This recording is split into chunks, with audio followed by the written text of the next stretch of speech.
I don't remember any news about it going through the House. I don't remember seeing any community members protesting and signing petitions. I don't see nothing on petition.org. I didn't see nothing on Twitter. I didn't see nothing on Instagram. But minus the signature of the president, which is probably going to happen, daylight savings time is done. Right. That shit is wild. You know what scares me most about that? What? Is that the Senate voted on it unanimously. Right. Now, the House of Representatives put through an anti-lynching bill a couple weeks ago, and 3 Republicans voted no, which infuriates me, but also doesn't surprise me. Yeah. Because that's how government works, right? You have a thing that seems like, oh, it'll be unanimous, but you have people who dissent. Okay, that makes sense. Yeah. The fact that nobody disagreed on daylight saving time and that shit just happened through the night, and we're just supposed to accept it, like I didn't realize that time was that. Time isn't real. It's not real, but I didn't realize that the people in power controlled it. Oh yeah, it's crazy. Cause we're running out of time. You know the purpose of daylight savings time was for the farmers. Yeah. So I mean, most of us ain't farming no more. There's like 13 farmers in America, so we gonna keep daylight saving time for 13 people? I mean, damn. I mean, I would have liked to have seen the debate. That's what I'm saying. I didn't see no discourse. I didn't see no public interaction. It's just like, hey, we got rid of daylight savings time. It also reminds me that we're not in a direct democracy. This is a republic. Yeah. That means some nigga who I never met and probably didn't vote for decided that I didn't want daylight savings time. Now, if you saw the show on Tuesday, you would see that maybe we're not fans of daylight savings time, okay? So maybe I'm making an argument. I just would have loved to seen some discourse. Hit the intro.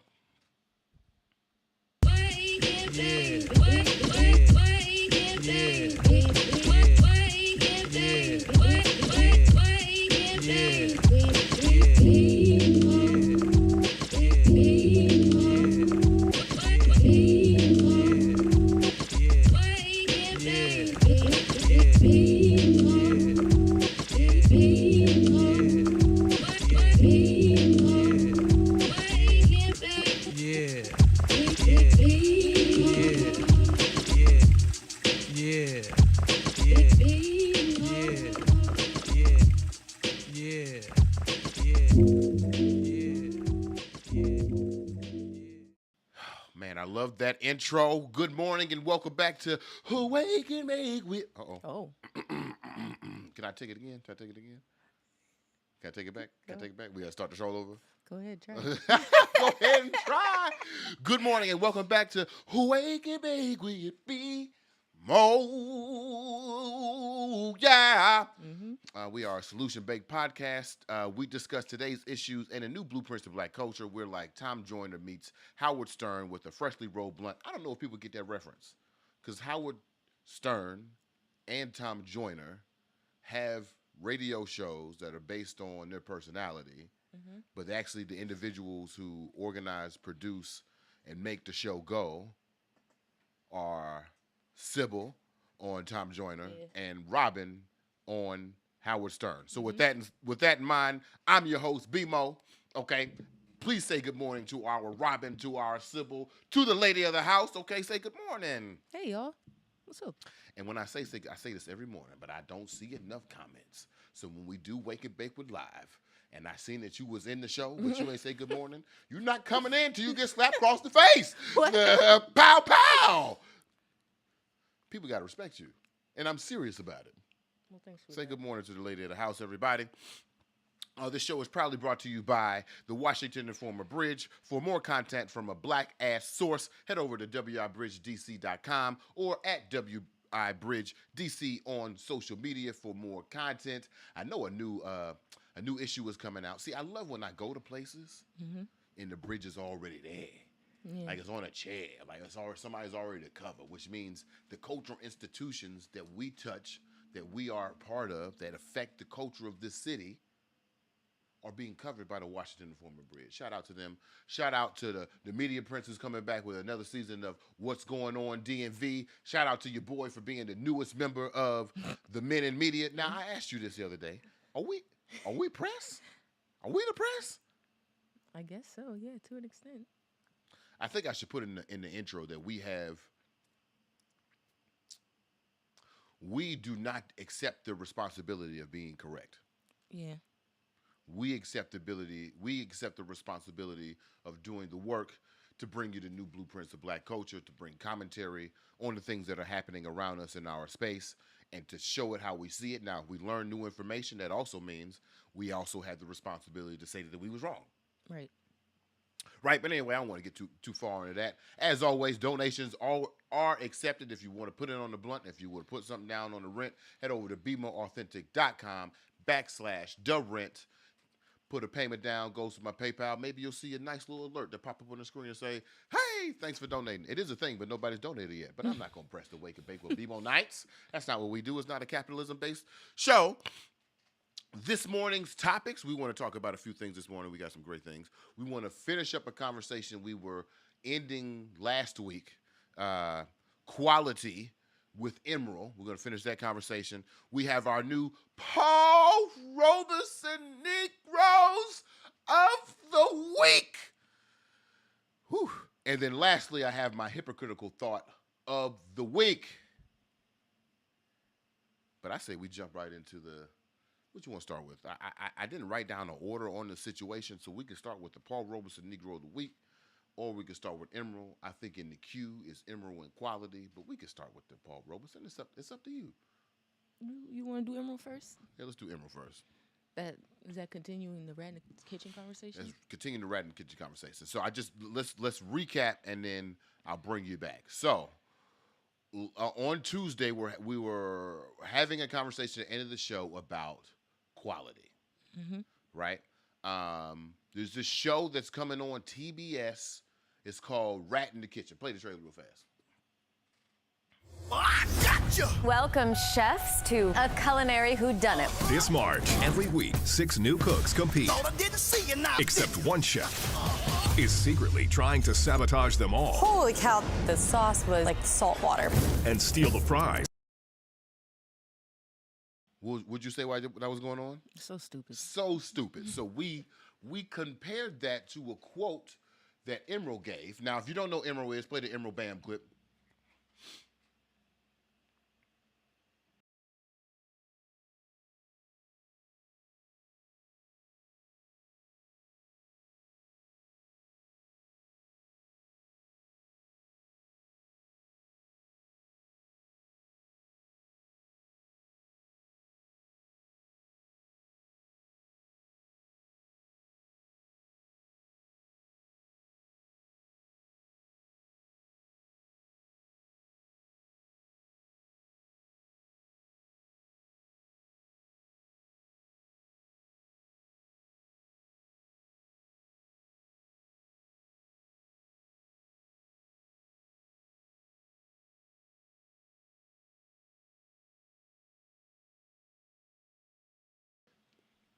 What'd you say? Salt Bay who? Exactly.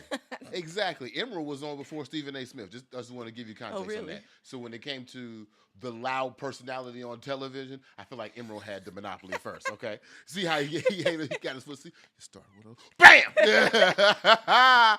Bless Emerald. But Emerald was a famous a cook that was very popular on Food Network back in my time in the early 2000s. One of the most popular Food Network shows of all time, one of the most popular cooking shows of all time. When it came to canceling his show, here's what Emerald said. He said, "I'm old-fashioned, and I want to teach people how to cook, how to eat, how to serve, how to shop, how to drink wine, how to mix a cocktail properly. I didn't necessarily, at the time, want to get involved in the competition stuff, and so I didn't, until I saw that there were some real ones out there like Top Chef, but the other ones were really fake. I would say that Emerald would categorize Rat in the Kitchen is one of those fake experiences, right? Mm-hmm. So while you and I were having a conversation about what happened to quality, brought in my man Zeppelin's argument about duplicating recent musicians' blueprints, and they low-level songs. I have to be careful about my adjectives. And they low-level songs and how people are repeating that strategy because they want to be successful rather than be great musicians, right? Mm-hmm. So we're missing quality and replacing it for, I would say quantity, but it looks like niggas just looking for influence and numbers and money, right? We're not trying to be the best at a thing. We're not trying to participate in a culture. We're trying to build off of dissension. We're trying to build off of competition. We're trying to build off of sabotage. Never in my 32, soon to be 33 years of life, did I think that we will ever be competing to see who's the worst. Right. You want to say Not the best, but the worst. with the worst. I forgot what I was going to say. So you and I, we were talking, going through the thing. I was tweeting back and forth. Make sure y'all watch Pardon Me with P on YouTube. We're going to get a formal partnership together with them really soon. But anyway, my man Parrish from over at Pardon Me with P, we're having a conversation on Twitter, and he drops this document on me. Did I put the document in? Or I put the white supremacy should be the thing? Yeah. Okay. He drops this doc in there, and in this doc, it lists the characteristics of white supremacy. Let's look at these things real fast. Right? You press interact, it should blow up big on you, and then scroll down to the one that we think is in question. Okay. So, my man, I want I can't you. scroll. Huh? I can't scroll down. You can't? Mm-mm. It's just the part that's there. Oh, wait. Maybe if I zoom out. Okay. It's still not going to let me scroll. Damn. I was afraid that was going to happen. It was testing well during the tech situation. But either way, in this document, maybe I can share it with y'all in some way. If you go over to the Twitter, we can make sure we can retweet that again today. But in this document, to my surprise and non-surprise, this document gives the characteristics and the reasonings of some of the tenets of white supremacy. One of the things on there is, to my surprise, Imani, quality over quantity. It is of white supremacist culture to accept quantity over quality, meaning in this thought of white supremacy, in this thing where we have normalized the white experience, they're not worried about if it's good. Mm-hmm. Oh, I got it now. They worried about how many we can make. Okay, read some of the tenets that's under the Quality versus quality? yeah. All resources of organization are directed toward producing measurable goals. All things that can be measured are more highly valued than things that cannot. For example, numbers of people attending a meeting, newsletter circulation, money spent are valued more than quality of relationships, democratic decision-making, ability to constructively deal with conflict. And you know what you can't quantify? Exactly what Emerald said. You can't quantify teaching people how to cook, how to eat, how to interact with culture. Right. You just want numbers. See what I'm saying? Influencers versus musicians. Keep going. Little or no value attached to process. If it can't be measured, it has no value. Discomfort with emotion and feelings. Say that part again. Little to what? Little or no value attached to process. Now, let's put that in context, right? Mm-hmm. I love smoking. Like, I love to smoke. Mm-hmm. But the smoking experience of smoking is really just 1/5 of the whole experience. Right. Right? We got to get the weed. We got to smell it. We got to roll it. We got to put the filter in. We got to light it. And then we got to have the conversation after. We got to figure out how we're going to use a roach in 2 or 3 days. Like, there's a whole ecosystem of marijuana use. But if we were only to focus on the smoking part, y'all would say, oh, you're just a pothead. No. I'm a lover of the culture. Right. Back to Emerald again. I want to teach people how to cook, how to drink wine, how to make cocktails, how to match their stuff with the culture. I want to make a difference in the culture, not necessarily be the most popular person. Mm-hmm. Give me 2 more. This is the last one. Okay, but cool. I guess it's a big one. No understanding that when there's a conflict between content, the agenda of the meeting, and process, people's need to be heard or engaged, process will prevail. For example, you may get through the agenda, but excuse me, if you haven't paid attention to people's need to be heard, the decisions made at the meeting are undermined and or disregarded. Ooh. So we can check off all the things on the list. Mm-hmm. But if we haven't done the work, we haven't done the work. Right. That's crazy. I feel like we're going to keep referencing this white supremacy document. Mm-hmm. Just scroll up. Just let the people see, in case they was confused about some of the tenets of white supremacy. Let's look at some of the other ones. So we got defensiveness, Sense of urgency. You know what gets me about sense of, you know what gets me? You know what gets me? Let me frame this in a way that's positive. People will apologize for taking too long to text back. Mm-hmm. And every time they apologize, I'm like, I wasn't expecting your attention. You'll get back to me when you get back to me. Right. I've always looked at text messages like they were letters. Mm-hmm. It takes 3-4 days to get there. It might take 3 or 4 days to get back. Yeah. I've never understood the sense of like, just because you can contact me Mm-hmm. doesn't mean that I have to have the same sense of urgency to contact you back. And my sense of urgency is not demonstrative of my passion. Right. I'm getting to you in time, Right. not on time. Right. That's the black thing. I feel In like- time, not on time. Yeah. Give me one more. We can move on. Perfectionism. And that's the shit that got me. I had to read that one a couple times. Read the second point under perfectionism. And we got some comments also. Oh, nice. I love me some comments. More common is to point out either how the person or work is inadequate. Let's get to something. What are your thoughts on quality and white supremacy? Did you see this coming? Did I see that it would be quality over quantity? Or So did quantity over quality? Yeah, when we were, well, not that part. When we were using this Emerald situation to start to draft a new thought process about quality. And then it turns out that this new blueprint that we were that we were getting ready to craft is in the same page, is on the same design as the other new blueprints that we have. The dismantling of white supremacy. Mm-hmm. The crafting of new interpretations of black culture. Right. Did you see? If you had asked me Monday if quality and quantity, the juxtaposition of which was a tenet of white supremacy, I'd have been like, I don't know. Right. Yeah, that. I didn't know there was a direct correlation. We got some comments though. What's the comments? Okay.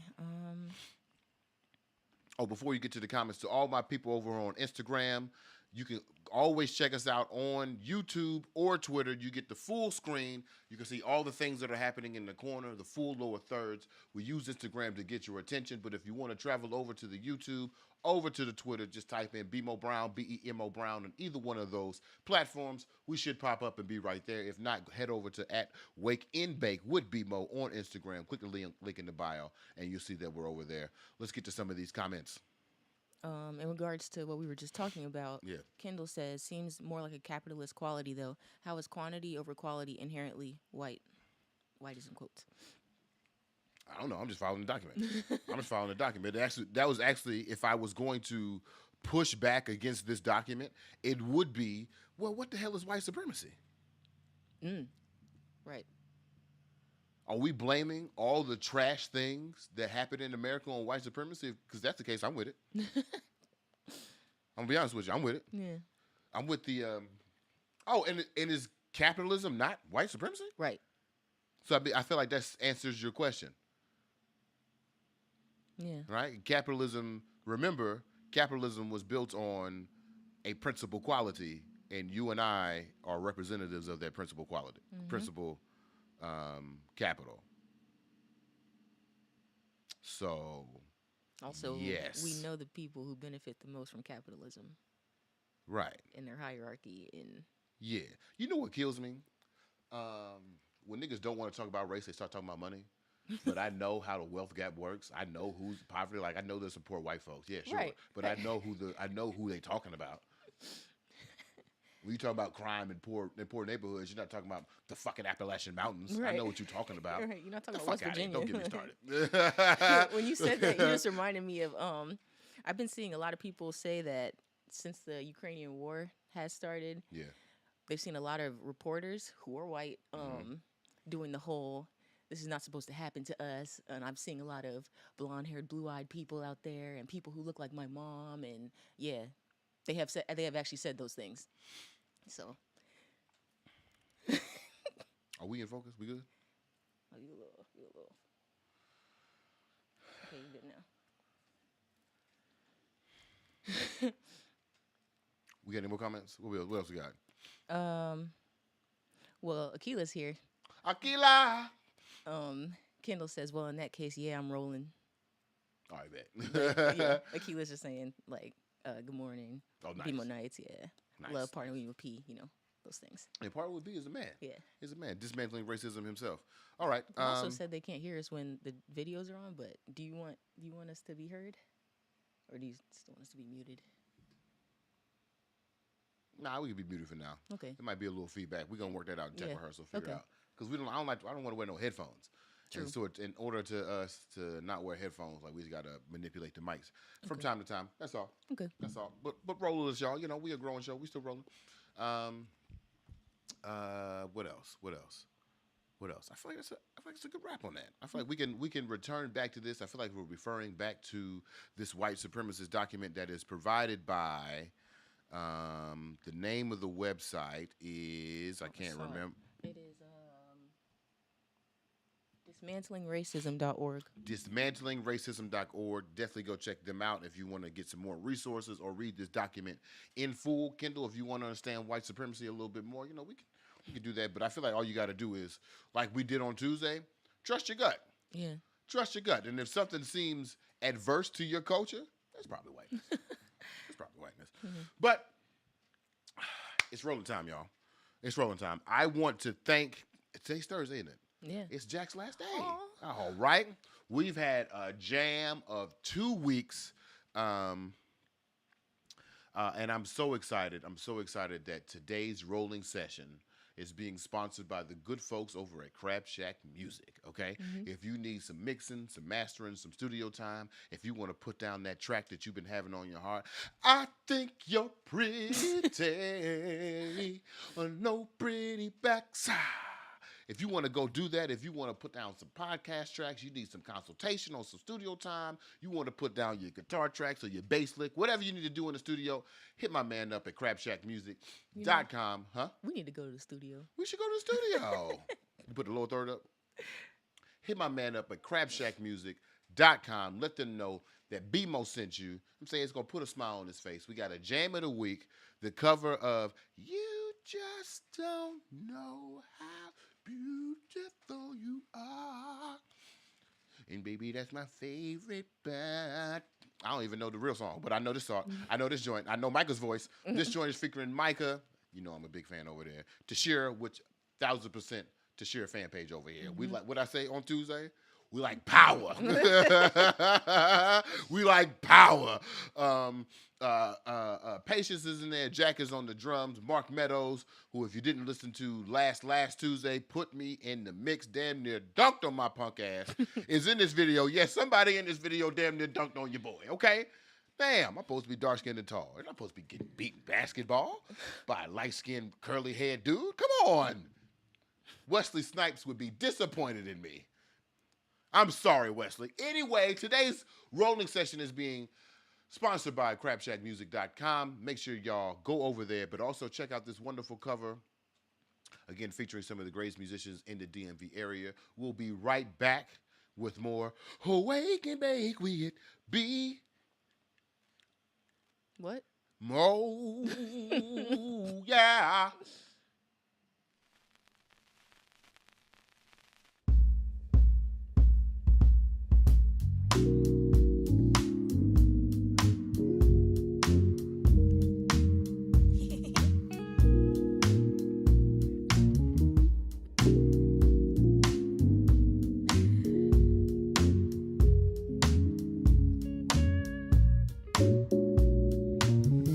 You just don't know how beautiful you are. And baby, that's my favorite part. You walk around so clueless to it all. Like nobody gonna break your heart. It'll be alright, babe. See me got you covered. I'm gonna be your lover. You might be the one. If it's only tonight, yeah. We don't need to worry. We ain't in a hurry, rushing into love. You know, I know exactly who you are. Ain't no need to lie. The universe couldn't keep us apart. Why would we even try? Don't let them hurt you ever. I know you're far too smart. Before things come together, they've got to fall apart. Even though I'm always sober, sometimes life still gets hard. I really just wanna sit around and talk about you. Cause you don't know just how beautiful you are. And maybe that's my favorite part. And you walk around so clueless to it all. Like nobody gonna break your heart, it'll be alright, yeah. See me, I got you covered. I'm gonna be your lover. You might be the one, yeah. If it's only tonight, baby. We don't need to worry. We ain't in a hurry, baby. Rushing into love. If you wanna stay, we're taking it slow, baby. 'Cause you and me and I got enough on my mind. But I can make some time for something so divine. Say you just don't know how beautiful you are. And maybe that's my favorite part. You walk around so clueless to it all. Like nobody gonna break your heart. It will be alright, baby. You know I got you covered. I'm gonna be your lover. You might be the one. If it's only tonight, baby. We don't need to worry. Rushing into love.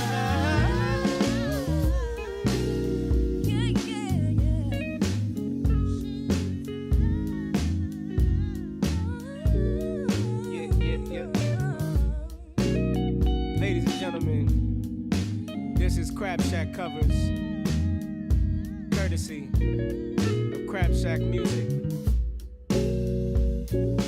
Shout out to Mac Miller and Ariana Grande for doing it big with the original. But of course also, shout out to everybody in the room today. Matter of fact, let me introduce you real quick. Got my man Evan on guitar, Mark Meadows on keys, Elliot Seppa on bass, Patience and Tashira on background vocals. My name is Michael Robinson.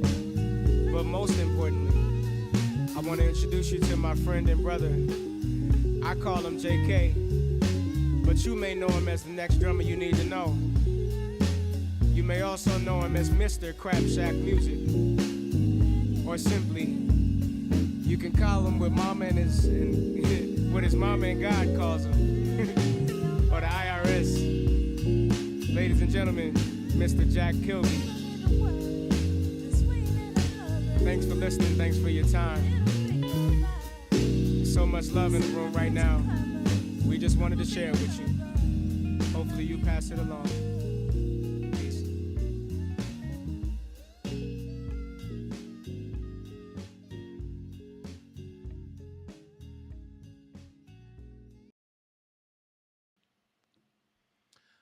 It's gonna be so sad. I'm gonna be watching that video in my free time. Jack, we want to thank y'all for sponsoring the show for these last 2 weeks. Make sure y'all, again, check out crabchatmusic.com to see more. I don't know if there are more covers like this, but more situations like this. And make sure you get in the studio. You too should be laying down tracks. Right. Right? Me and the lady at the house had a conversation last night. We was like, you know what? Maybe we should be musicians. Right? Maybe because we have so much respect for the craft, we're like, I can't do that. can't sing like this year. I'm not finna do that, right? But then I hear, I'm not gonna say no names, but then I hear insert influencer who has no interest in being a genuine musician, singing the same 4 notes over and over again, and they're making millions of dollars. So then fuck it. Maybe we should go to the studio. We are trained musicians. Why not? Why not? Why not? Why not? You would. Too much respect. It's too much respect. Before we get to our next topic, we want to thank the good folks over at Street Lawyer Services for gifting this morning's blunt. This morning blunt, again, is being brought to us by Street Lawyer Services DC. Head to Street Lawyer Services DC or Street Lawyer Services New York, Street Lawyer Services Miami to get you some gifted I-71 product. Now, I've said this 1,000 times before, and I'll say it again. I love the Weed Man. Yeah. Because supporting the Weed Man is black business. But sometimes I want to know exactly what I'm getting, and not necessarily, man, this shit gas. Sometimes I don't want it. Never mind. I was gonna say I don't want it out your bare hand. Right. Sometimes I don't want it in your bare hands in the grocery bag. Sometimes I want a little packaging. Right. Lord have mercy, but it ain't your fault. Black businesses have a hard time scaling. Okay, even the Weed Man. So this morning we are smoking another sativa because we are not indica niggas. We are not of the indica tribe. I saw the results of the test. I see a lot of you, some indica. I'm going to call y'all indica narcolepsy. That's what I'm going to call you. I see a lot of y'all just walking sleepwalkers around here. Jesus. So we smoking apple fritter this morning that's being curated and cured by the people over at Street Lawyer Services DC. I have had apple fritter several times before. I will say, based on the smell, fruity sativas, man. I tell you, I can do that all day. Based on the smell, it's got that fruity situation, but it's also got that back taste of a little cedar in there. So it's going to have like that mature smoke. Might be a little, give it a sniff. It's got a little back. It's a hybrid. Yeah. It's a sativa dominant hybrid. You see what I'm saying? In the back of the throat, it's giving you a little. It is a little like piney. Yeah. I feel like when that terpene comes out in the smoke is like it feels like heavy smoke, but it's like it's the gas taste, the exotic taste that we really love. So we're going to spark this up and see what they're hitting on, and we'll get right back to more. Wake it, bake, we it be. You put a little third down there? The Street Lawyer Services? Yeah. Mo, yeah. Y'all see we didn't use our own track for the intro song, all right? We're saving it. We're saving it for our Emerald Live situation. we doing the Emerald Live intro. Anyway, it's time for my favorite part of the week, okay? It's time for literally my favorite part of the week. It's time for the Paul Robeson Negro of the Week Awards. If you didn't know, we give out a weekly award, the Paul Robeson Negro of the Week, to the individuals we feel like are inspiring, giving us joy, pushing black forward, doing dope shit, defending themselves, revolutionary acts. I mean, Paul Robeson was a revolutionary guy, one of the first black men to be a star in America. The end of his career didn't end so great with accusations of socialism, I believe. So that's the energy that we need, right? Dangerous, but you a star. This week's Paul Robeson Negroes of the Week. Just give him the trailer. I'm not going to say it out loud. We put it in double time because it's a little dry, but hit it. I have always believed in the American dream. Since I started my company over 50 years ago, I consider it our greatest responsibility to understand, be inspired by, and aspire to the dreams of all those who call this country home. When I was approached with the idea of a collection inspired by the heritage and traditions of the timeless dressing of historically black colleges and universities, it became clear that part of our design sensibility has been missing. This special collaboration with the students, the faculty, and alumni of Morehouse and Spelman colleges, two esteemed institutions attended by our own employees, extends the authenticity of our brand heritage, writing untold chapters in our storytelling. Our portrait of American style and our vision of the American dream would be incomplete without black experiences like these. I'm so honored to be part of it.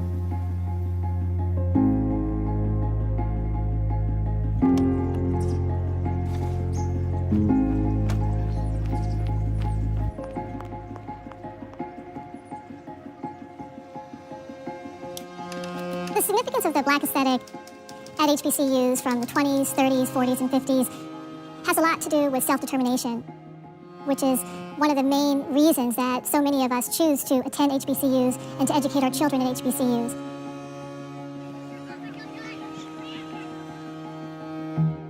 One of the things I'd like to say about the significance of Ralph Lauren seeing us and seeing what our institutions produce, recognizing that for hundreds of years, for certainly decades, there was an identity placed at majority Ivy schools that people didn't realize were happening at other places.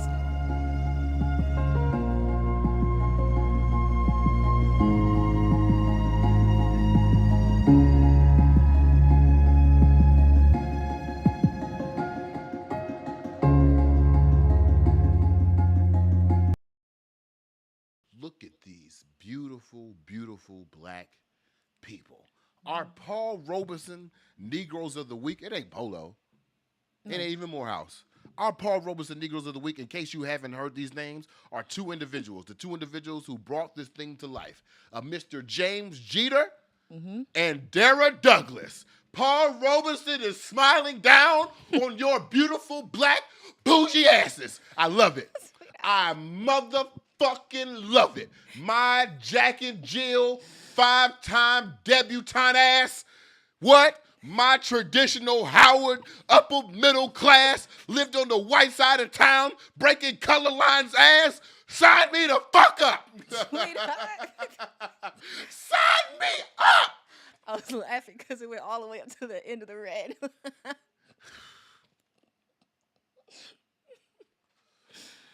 Sign me up though. Yeah. Don't turn it down. Okay. Don't turn it down.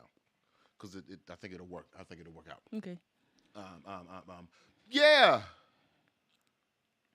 What? This shit is beautiful. It's beautiful. Now let's do a little investigation. We're gonna look at my man James Jeter first. I'm gonna read a little bit of his story. Bear with me and my dyslexic ass. All right. So James Jeter said, I started working at Ralph Lauren when I was 16 years old at the rugby store in Georgetown. To all my real niggas from DC, you know what that is. I was there.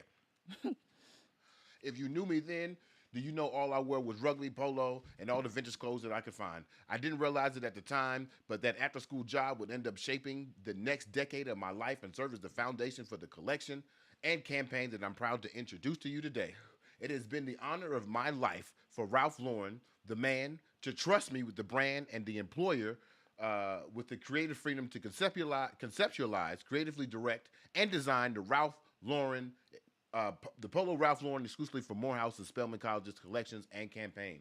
The only school I applied to was Morehouse College. When I was 17 years old, my father drove me down from D.C. to Atlanta, and I keenly remembered arriving on campus and being immersed in the uncompromised beauty and black excellence encompassed on hallowed grounds of Morehouse and Spelman Colleges.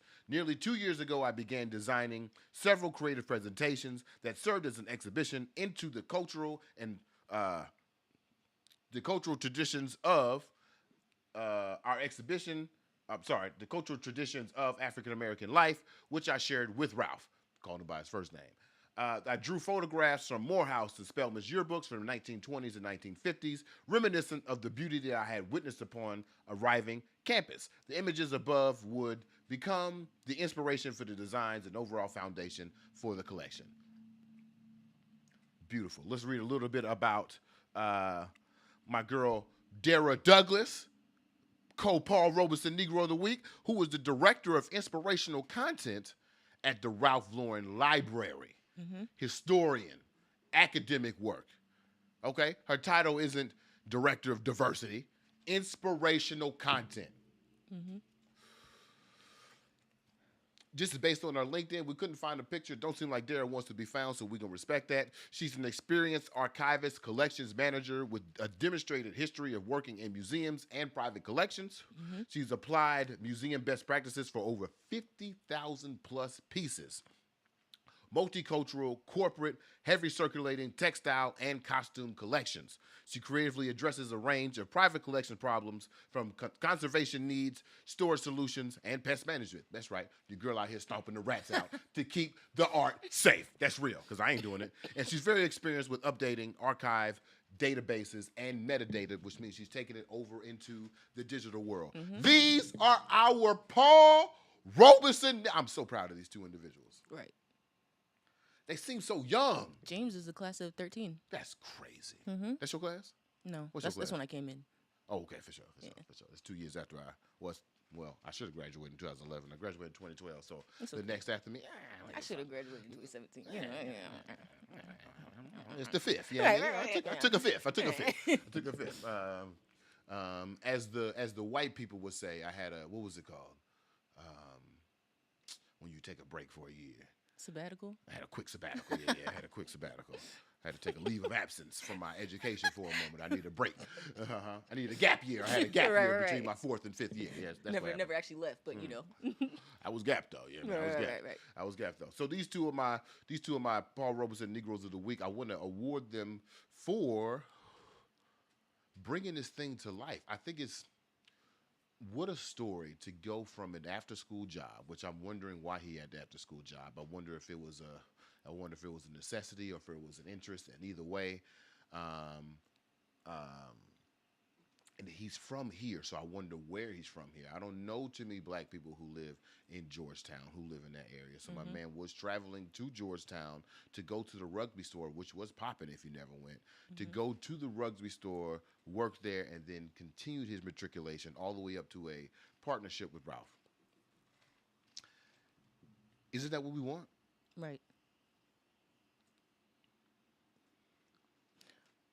Interesting point. In one of the articles, it said Ralph Lauren never actually knew about the historical significance of HBCUs. Of course not. Yeah. Bring that article up because I feel like there's a reason why Ralph Lauren did this, right? So we know this now that we know the story of the two individuals, these two black people who used the inspirations of the 20s through the 50s of HBCU culture to bring this capsule to life, and we know that Ralph Lauren is a brand that celebrates Americana, right? Which is why they were selected to be the brand of the Olympic team, right?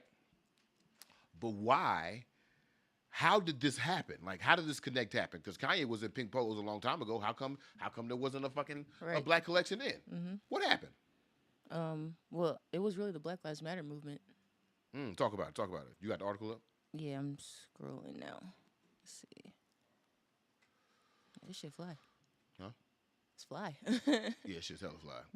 Oh, the people can see? Yeah. Oh, good. At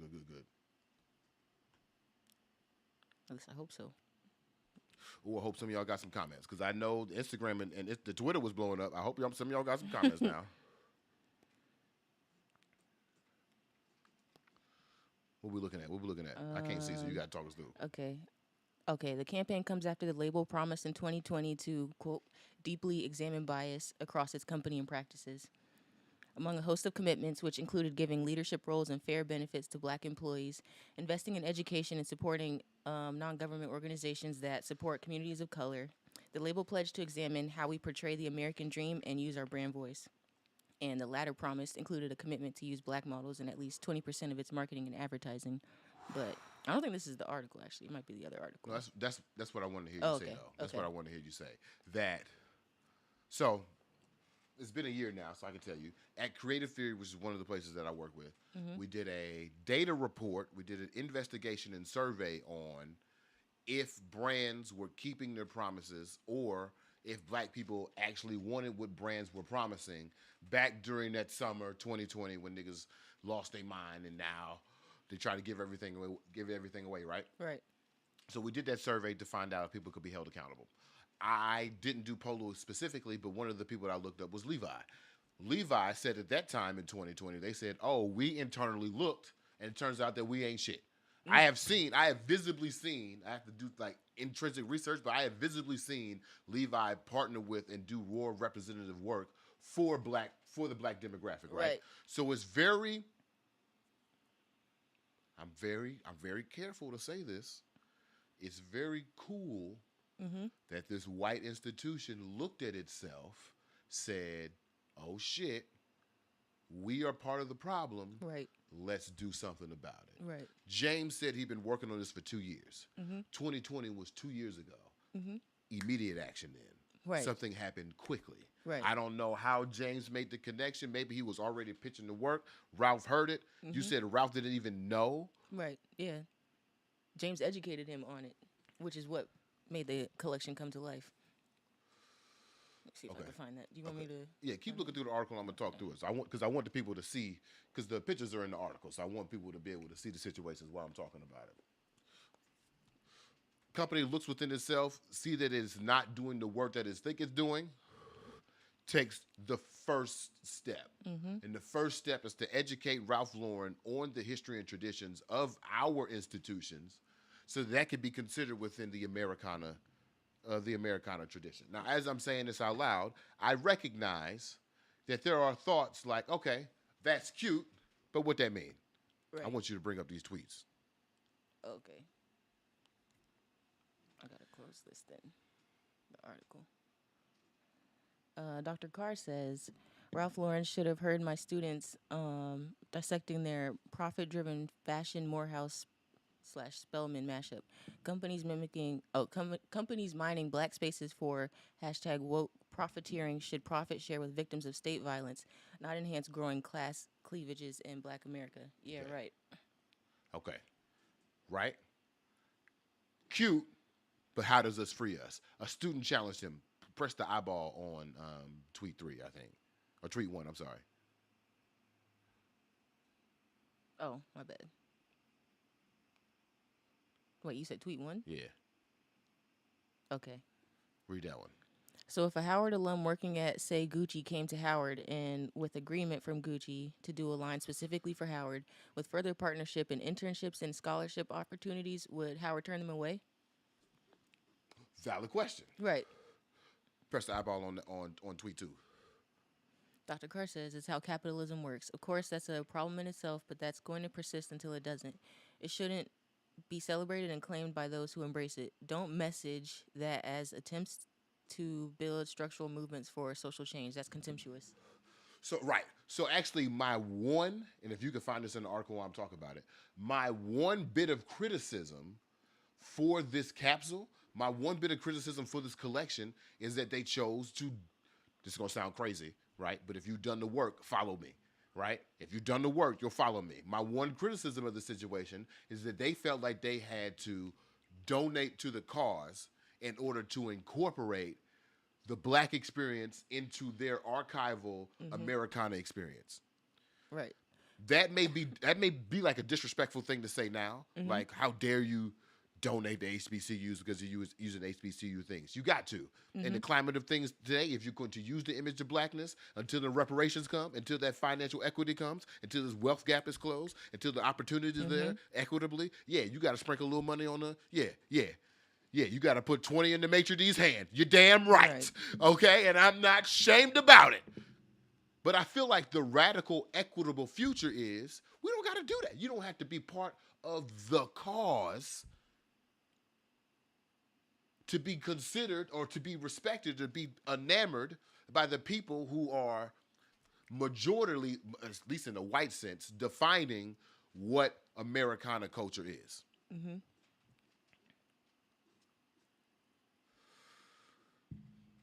I got it. You got it? Read the quote. Okay, it's 2 paragraphs. What this campaign emphasizes is was one part of a complex history of Black expression, one that Ralph Lauren himself was completely unaware of until just a couple of years ago, when the 82-year-old took part in a series of company-wide conversations about race in 2020. He found himself talking with a young designer named James Jeter, whose association with the company began right before college when he worked as a salesperson in one of its stores. And his quote is, "As a student at Morehouse, my chapter advisor would take us through these old yearbooks from the 20s and 30s to show us some of the earlier chapter members from our fraternity." Wow. He told NPR. "And I couldn't help but see all the beautiful images from the 20s, 30s, and 40s of the students within those yearbooks." Wow. I remember when Time put that capsule out and niggas was going crazy over it on Twitter. Keep going. Okay. "I presented those images to Ralph, and he had not been aware of that history from HBCUs and had not seen those photos before. And he was immensely inspired by what was shown, and really from that point empowered me to take the lead on making this a collection and presenting this to the world." Keep going. Oh, and it says he worked closely to develop the collection with Dara Douglas. Oh, I wanted to, did he talk about the donations to HBCUs? Let me see. I might have passed it already. Because I feel like in the radical, equitable future, we don't got to do that. You don't got to put down. You got to put in on the cause. Like, you could just, cool, we with it. But right now, you're damn right. It does say that they earned an estimated $6 billion in 2018. The campaign made much of a $2 million donation last year for student scholarship at 12 HBCUs, including Spelman and Morehouse, through the United Negro College Fund. And see, once you start talking about how much, it's Yeah. kinda like, Yeah, and then the final quote says, consider Jones unimpressed. If you say $2 million per semester per school, now you've got my attention. Because, like... I mean, you're right. Yeah, I will give you a little context. When we were doing the research, the highest money that I saw was given per year over 4 years was Target, and that was $200 million. Oh, wow. Target gave $200 million in services and money to Black agenda points over 4 years. Right. Wow. The bravery Right. and the gall when asked the question to give an answer. Right. Bravo to these young people. Bravo to these young people. These people are our age. Right. But I want to get to the thing that Dr. Carr said before I close this out, right?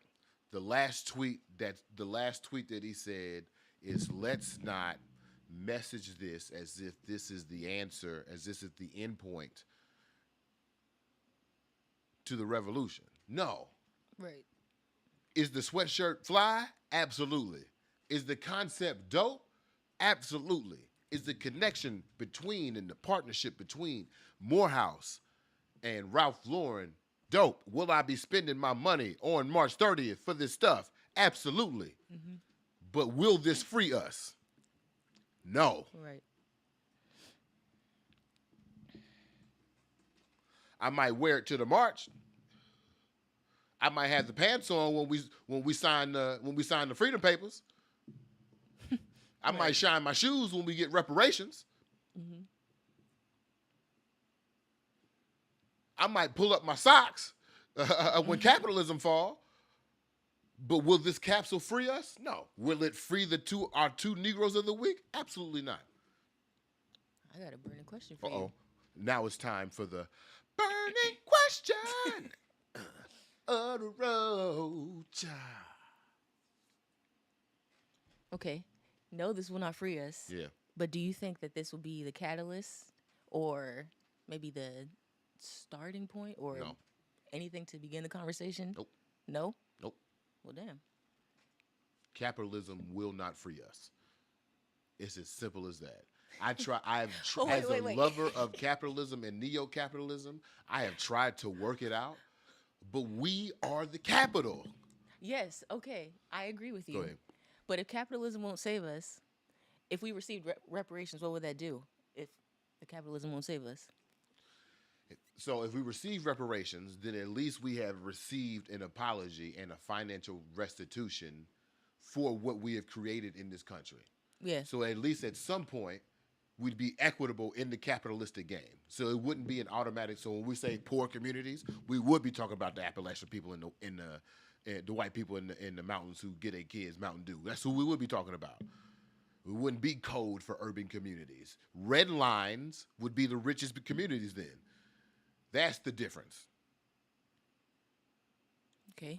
And we can move. We can do things. We can have a different perspective and live a different life and be atoned for the things that happened to our ancestors, at least financially. But I don't feel like, to your point, I don't feel like reparations in itself will free us. Right. Because while you're saying that, to me, I just feel like it might be a situation where they'll move the goalpost. Oh, Right. So, like, our wealth won't be shit by the time we get it. they always change the rules on us, Right. man. Cheakaity Richardson couldn't run in the Olympics because she tested positive for an edible that she had a couple days before the meet. After her mom died. After her Mind you. mother died. Russian girl on the opiates. Bruh. Something that could actually help you go forward and be better at your job. If you like in pain and shit. Nah, she could perform. Suck off. What? Anyway, what was the burning question? Ask the burning question again. Well, is this the catalyst or does it start the conversation? No. Is it the turning point? No. Capitalism These won't save things. us.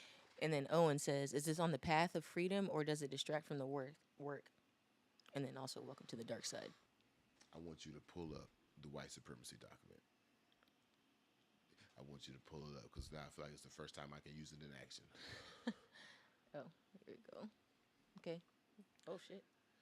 You scrolling to the one you already know the one I'm thinking Well, of. there's a couple that we didn't even. There's one that Owen address. just referred to. Let's see. Oh, okay. You got fear of open conflict, power hoarding. No. Either or thinking. Either or thinking. We're not doing that. Oh. It is neither, both, yes, and a community answer to your question of a distraction and the path of.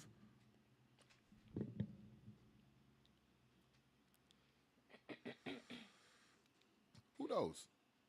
Who knows? This might inspire somebody to be more independent and ageiful and try to think about how they can invest in their own resources. I still contend. Okay, so if you want to talk about the path to liberation, right? Mm-hmm. So if we go from, I'm thinking about in terms of representation, I'm pulling from a scale that I did on some research not too long ago. If we go from no representation to like blackface to tokenism to least independence and then sustainable. I mean, least independence and then sustainable true independence. Right now we are in an era right before sustainable and where it's least, where big corporations and big organizations are giving us money to depict black culture. Right. Right? But it is not something that is of our own. And I'm not just talking about our Negroes of the Week. I'm talking about Issa Rae. Right. Right? I'm talking about Donald Glover. Honestly, talking about even Beyonce. I'm not gonna say her name. I knew you ain't like Beyonce. What? I don't like Beyonce. I love Beyonce. You see, you trying to get me attacked. Yeah. They gonna come after me. Yeah, I want the beehive to come for you. Why? I don't know.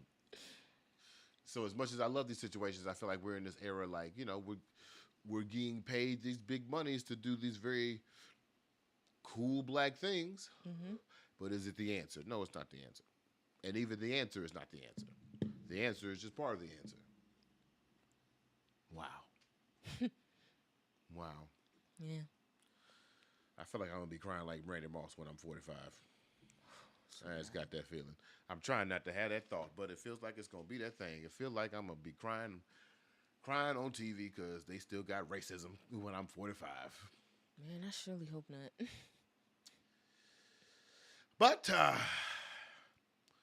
it's been a great episode. I want to thank y'all for joining us for another episode of Awake and Bake Will It Be?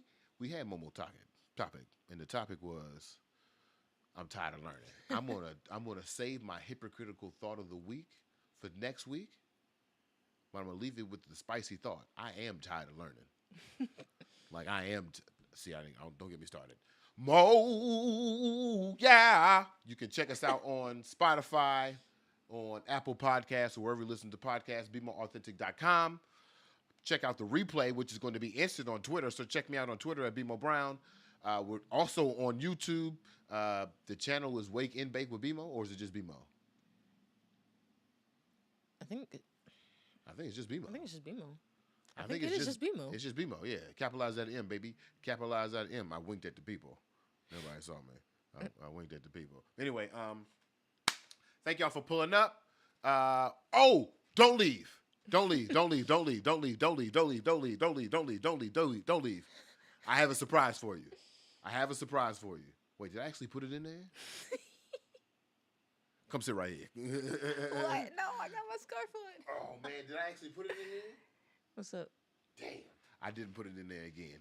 But while I'm talking, if you can actually put it in there, I saved it. Okay, hold on. Studio mode. In the visual file, I have a surprise for the people. All right. Actually, put up the donate button while you're looking for it, okay? Okay, You hold can on. always donate to BeMo, to the show, okay? BeMoAuthentic.com/Darent, DARENT. Okay, not the band. You can always donate to the show. Make sure you check out our sponsors. We have Street Lawyer Services for giving us this wonderful bud apple fritter. Tell them BeMo sent you. Sativa Dominant Hybrid. Love on it. We have my main man, Jack Kilby from Crab Shack Music. Played a wonderful ad by him. Want to give him a shout out. Go to crabshackmusic.com. And also our network, WI Bridge DC. That's the Washington Informer Bridge, DC.com. I want y'all to be on the lookout. We will be having a 420 Wake and Bake Live Festival, okay? We want you to call out of work, pay hooky, come early, do some sunrise yoga with us, smoke a blunt, play a game, participate in our roll-off. It's going to be a great time. We're going to go live from the show. We'll release the location here pretty soon. It should be under... I got it, but I can't, like, I don't see the red, like, you know, the red around it to drag it in. Like, I got it here, but... Oh, because in the preview, it's just going to play. When you slide it over, it's just going to play. It's not going to play in the preview. Got you. Right? Okay. Okay. Well, I got it, though. So, yeah, I have a surprise for you this morning. My good mans, my man Cheakaity, okay? Cheakaity, okay?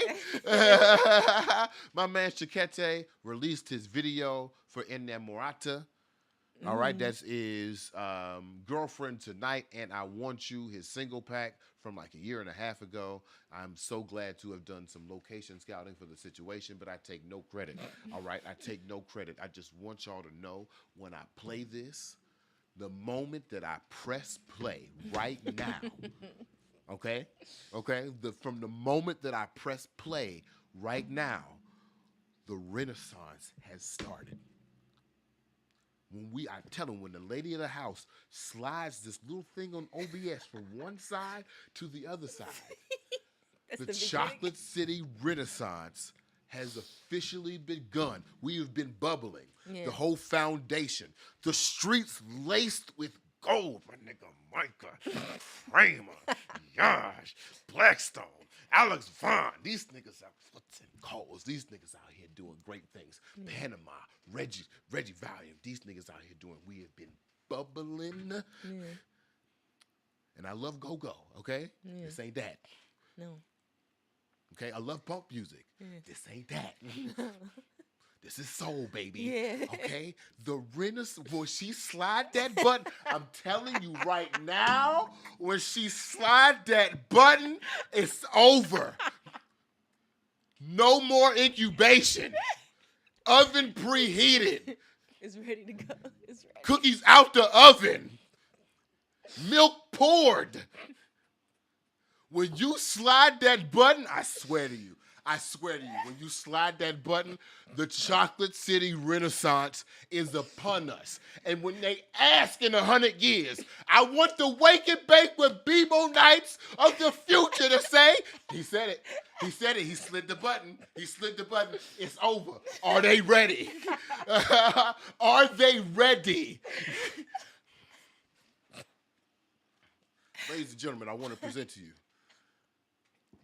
Cheakaity in combination with JD Imani M, one of the best visual presenters and visual artists in the city.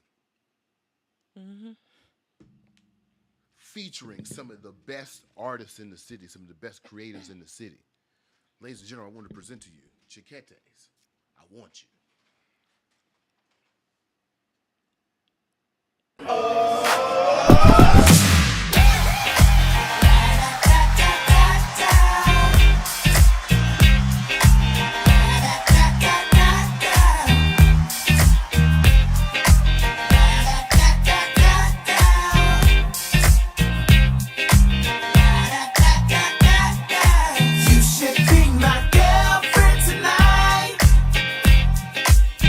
Well, you're just so sexy, lady. I just want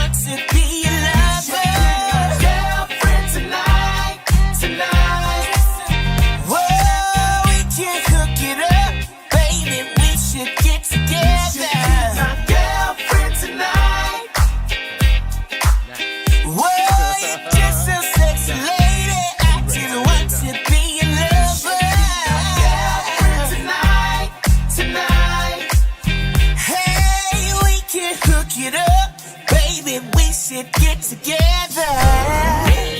Your shoulders looking good, girl. Just like I knew you would, girl. Are you worried about your boyfriend? You should be my girlfriend. Listen, stepped out on Friday night. Your dress is looking nice. Your body's looking tight. Your girls is looking right. Your numbers for the booking. And when your men not looking, sweet talking in your ear. Baby, let me make it clear. Oh, you're just a sexy lady. I just want to be your lover. Tonight, tonight.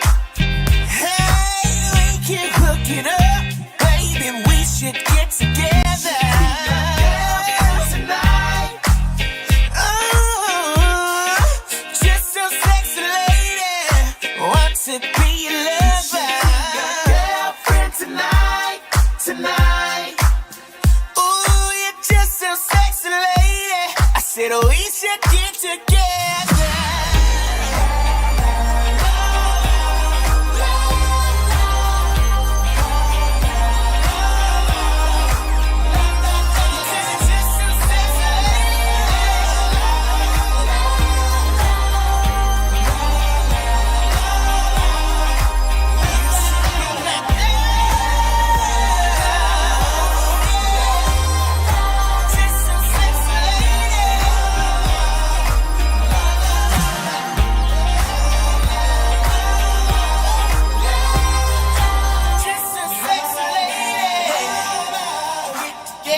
I want you. I want you. I want you. I want you. I want you. You. Nigga. I want you.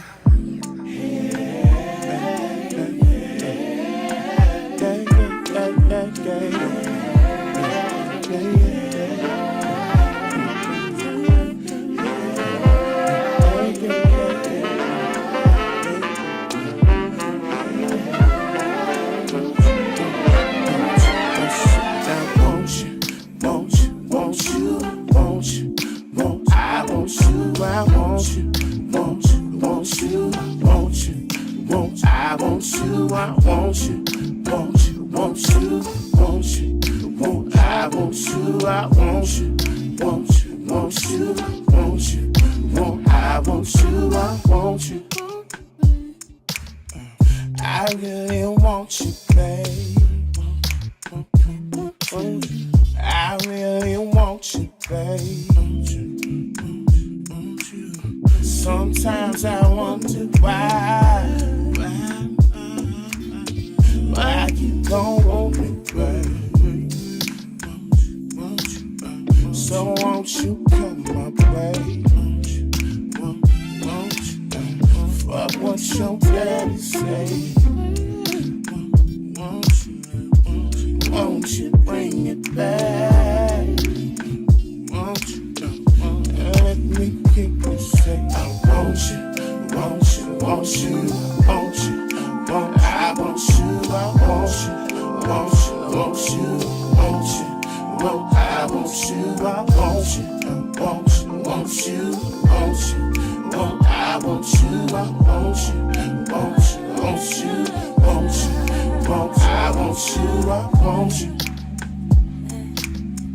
I really want you, baby. So won't you want me, baby? Don't call it make believe. Just stay right here. You wanna hold it down. I got some time right now. Baby, I want you bad.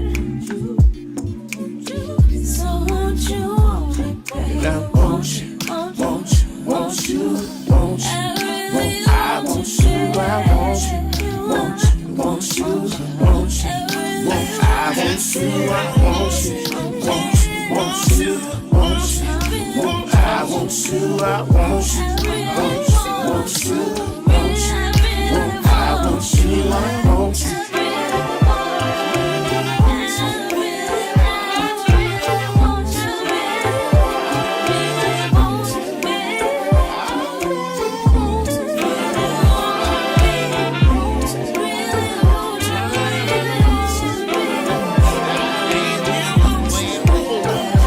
Not playing no more. It's over. It started.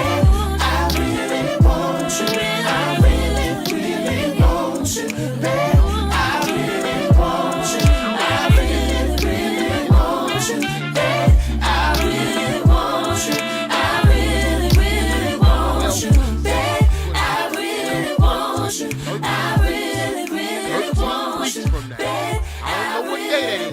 13 weeks from now. The people will know. I don't even know. I have no plans for whatever that 13. I just know. I just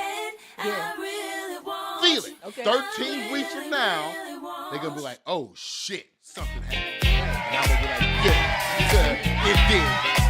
You're welcome."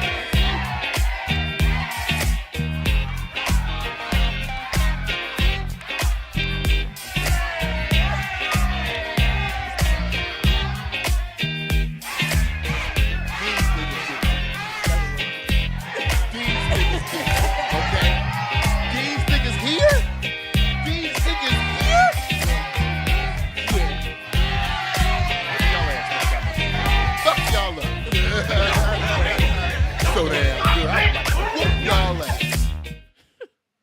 That's what I wanted to say at the premiere, but you know, I gotta be calm in public. Yeah. Although I should just be me. Oh, wait. Okay, it's over. There you go. Well, y'all, thank y'all for watching. Hope you enjoyed the surprise. I'm gonna be back. We gonna be back on Tuesday. Make sure you check us out over the weekend. We'll be dropping clips, a couple of compilations. Share. Love. But we here to do the work. Right? I'd be lying to you if I said that sometimes I look at the number in the corner of the screen and be like, oh, man, that's disappointing. But I have reframed my mind. Yeah. We here to do the work. Right. And if people catch on, cool. If they don't catch on, cool. We got sponsors. Right. All right? We got to reach. Right. We'll do what we got to do. Good morning.